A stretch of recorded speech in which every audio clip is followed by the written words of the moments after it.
vídeo anterior, conhecemos a teoria topográfica de Freud, que divide a consciência em 3 sistemas: o consciente, o pré-consciente e o inconsciente. Vimos também o que são pulsões e como elas atuam. Nesse vídeo, vamos avançar um pouco mais e conhecer a teoria estrutural de Freud, ou seja, como Freud entende a estrutura da personalidade.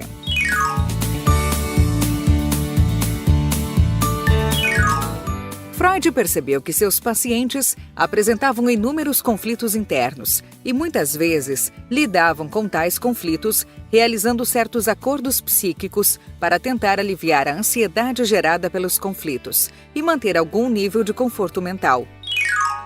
De acordo com Freud, a nossa psique ou nossa mente tem como principal meta preservar ou recuperar um certo nível de equilíbrio interno que lhe permita minimizar o desprazer e maximizar o prazer. Essa tarefa é levada a cabo pelo relacionamento dinâmico entre os 3 componentes básicos da psique: o id, o ego e o superego. Vamos conhecê-los melhor.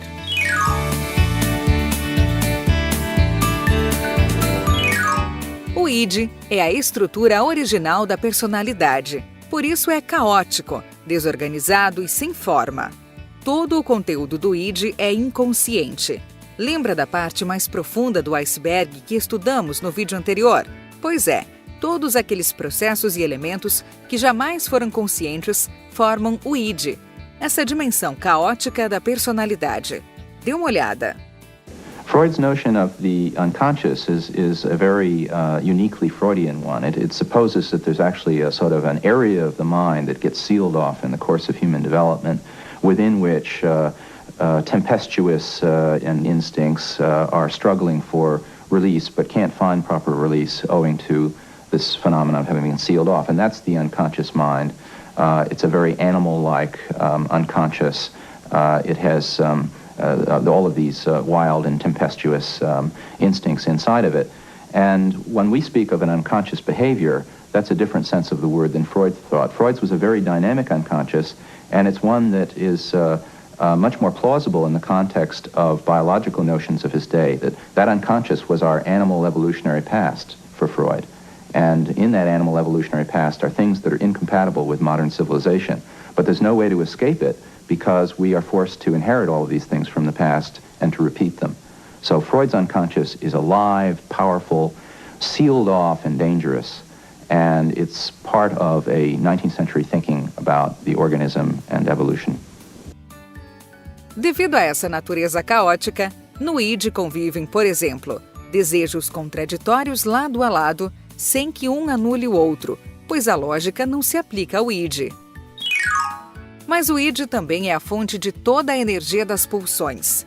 As pulsões de vida e de morte, que estudamos no vídeo anterior, alimentam-se da energia gerada pelo id. Em verdade, tanto as energias quanto as próprias pulsões fazem parte do id. Ele busca a liberação constante de toda a energia, toda a atenção e toda a excitação. Pode-se dizer que o id é como uma criança mimada que desconsidera os limites da realidade, procurando a autossatisfação de forma irracional e egoísta a todo momento, sem inibições e não tolerando frustrações. Lógica, valores ou ética não significam nada para o id.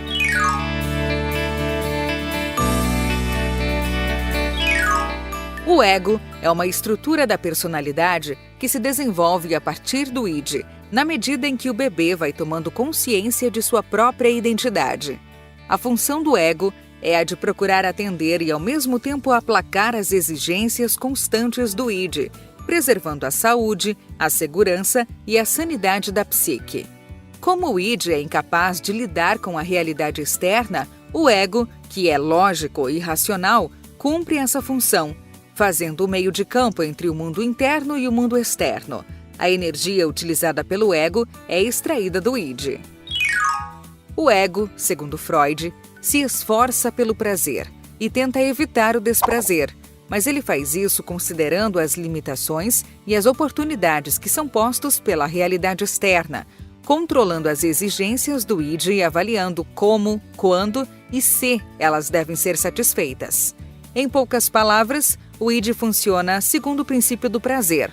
O ego funciona segundo o princípio da realidade, separando o desejo da fantasia.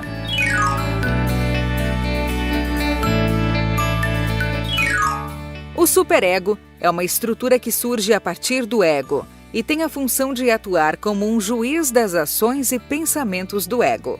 É no superego que residem os códigos de conduta aprendidos no convívio social, as inibições e os ideais. O superego age no sentido de proibir ou limitar certos pensamentos e atitudes. A capacidade de autoobservação é uma característica do superego, uma vez que ele age independente das pressões do id por satisfação e das pressões do ego, que, a seu modo, também está envolvido na busca pelo prazer. O superego de uma criança, segundo Freud, se desenvolve de acordo com o modelo do superego de seus pais ou das pessoas que a criaram. Ou seja, todo o conteúdo que ele abriga é derivado dos julgamentos, valores e tradições defendidos durante a criação, e que, dessa forma, são passados de geração a geração. O superego contém os ideais nobres pelos quais lutamos. Ele gera sentimentos de orgulho e de amor próprio por conta de nossos bons comportamentos, mas também gera sentimentos de culpa e inferioridade pelo comportamento desaprovado. Às vezes, o superego pode atuar de maneira bem primitiva, severa e inflexível, com base em julgamentos preto no branco ou tudo ou nada, em busca da perfeição.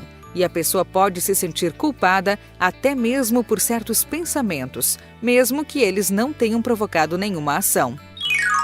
Mas o superego também pode se desenvolver no sentido da compreensão e da flexibilidade, aprendendo a perdoar a si mesmo ou aos outros quando percebe que uma agressão foi fruto de um mal-entendido ou de uma situação de extrema tensão. Resumindo, podemos comparar os 3 componentes básicos da psique à figura de um homem montando sobre um cavalo. O cavalo seria o id, impulsivo e cheio de energia. O cavaleiro seria o ego, cujo papel é o de proteger o id e de intermediar a relação entre os seus desejos e a realidade externa. Os superegos são as rédeas, que freiam, limitam ou redirecionam todo o sistema. Apesar dessa comparação, Freud considera que, muitas vezes, o id consegue sobrepujar o ego e levá-lo aonde bem quer. De fato, Freud percebe o ego como uma estrutura fraca, um joguete nas mãos do id, da realidade e do superego.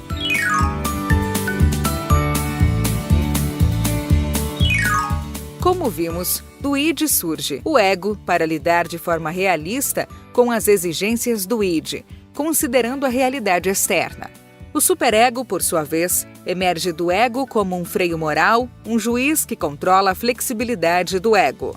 E como isso se relaciona com aquele iceberg do vídeo anterior que representa sua consciência e é dividido em 3 partes: consciente, pré-consciente e inconsciente?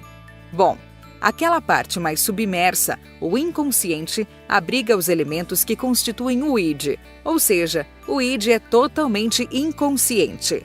Já o ego e o superego são formados por processos e elementos que habitam o consciente, o pré-consciente, mas também o inconsciente.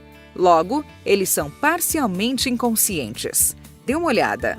O que o Freud percebeu e formulou é de que o homem era movido por várias forças instintivas, pulsionais, o que ele chamou de id, que seria algo da ordem da natureza. O superego, ou supereu, é a consciência moral, é aquela vozinha que nos diz como a gente tem que ser ou não pode ser. E o ego, ou eu, é o produto final disso tudo, é a instância que fica tentando dar conta das pressões do id, das ordens do superego e das exigências da realidade externa. Como é que isso é formado? O bebê, id puro, natureza, em contato com o mundo, ele vai aprendendo por identificações, como um espelho, que vai o mundo dizendo para ele como ele é. É a formação do eu, do ego. Também ele vai aprendendo como ele deve ser, através da educação. E como é que ele aceita aquilo? Porque ele precisa da mãe e do pai, ele quer o amor da mãe e do pai.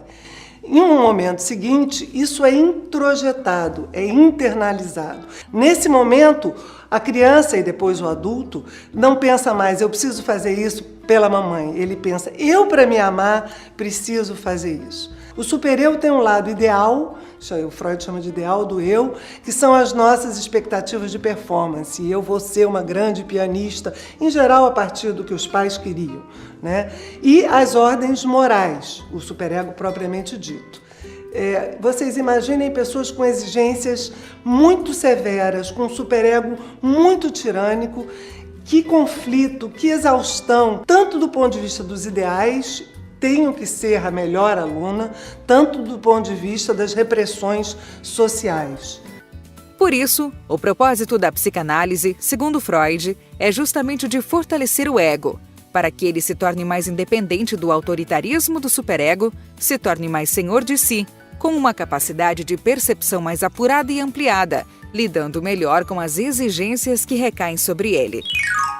No próximo episódio, vamos conhecer como o relacionamento entre o id, o ego e o superego podem gerar ansiedade e os mecanismos de defesa que o ego cria para se proteger dela. Eu espero você!